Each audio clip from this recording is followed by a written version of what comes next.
తెలుసు. నంబర్వారుగా ఉన్నారు కదా. ఎప్పుడైతే స్మృతియాత్ర పూర్తవుతుందో అప్పుడు కర్మాతీత అవస్థ పూర్తయింది అని అంటారు. ఇక అప్పుడు యుద్ధం కూడా పూర్తి ఎత్తున మొదలైపోతుంది. అప్పటి వరకు ఎంతో కొంత జరిగి మళ్ళీ ఆగిపోతూ ఉంటుంది. యుద్ధమైతే ఎప్పుడైనా మొదలవ్వచ్చు. కాని వివేకం ఏం చెప్తుందంటే, ఎప్పటి వరకైతే రాజ్యం స్థాపనవ్వదో అప్పటి వరకు పెద్ద యుద్ధం ప్రారంభమవ్వదు. కొద్ది కొద్దిగా జరిగి మళ్ళీ ఆగిపోతుంది. రాజ్యం స్థాపనవుతుంది అన్న విషయం ఎవరికీ తెలీదు. సతో ప్రధాన, సతో రజో తమో బుద్ధి కలవారున్నారు కదా. మీలో కూడా సతో ప్రధాన బుద్ధి కలవారు మంచి రీతిలో స్మృతి చేస్తూ ఉంటారు. బ్రాహ్మణులైతే ఇప్పుడు లక్షల సంఖ్యలో ఉంటారు.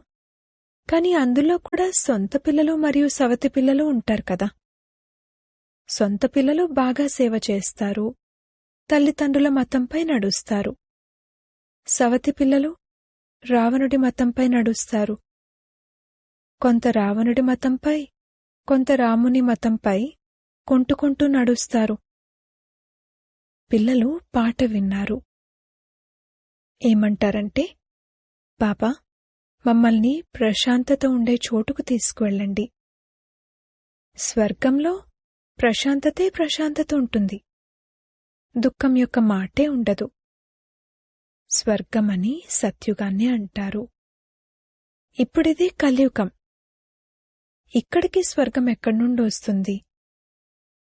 మీ బుద్ధి ఇప్పుడు స్వచ్ఛంగా అవుతూ ఉంటుంది. స్వచ్ఛ బుద్ధి కలవారికి మలిన బుద్ధి కలవారు నమస్కరిస్తారు. పవిత్రంగా ఉండేవారికి గౌరవం ఉంటుంది. సన్యాసులు పవిత్రంగా ఉంటారు కావున గృహస్థులు వారికి తలవంచి నమస్కరిస్తారు. సన్యాసులైతే వికారాల ద్వారా జన్మ తీసుకుని తర్వాత సన్యాసులుగా అవుతారు. దేవతలనైతే సంపూర్ణ నిర్వికారులు అని అనడం జరుగుతుంది. సన్యాసులనెప్పుడూ సంపూర్ణ నిర్వికారులు అని అనరు. కావున పిల్లలైన మీకు లోలోపల సంతోషం యొక్క పాదరసం ఎంతగానో పైకెక్కాలి. అందుకే అతీంద్రియ సుఖం గురించి అడగాలంటే గోపగోపికలను అడగండి అని అంటారు. వారు తండ్రి నుండి వారసత్వాన్ని తీసుకుంటున్నారు, చదువుకుంటున్నారు. ఇక్కడ సమ్ముఖంగా వినడంతో నష ఎక్కుతుంది. ఆ తర్వాత కొందరికి అది నిలుస్తుంది, కొందరికి వెంటనే పోతుంది. సాంగత్య దోషం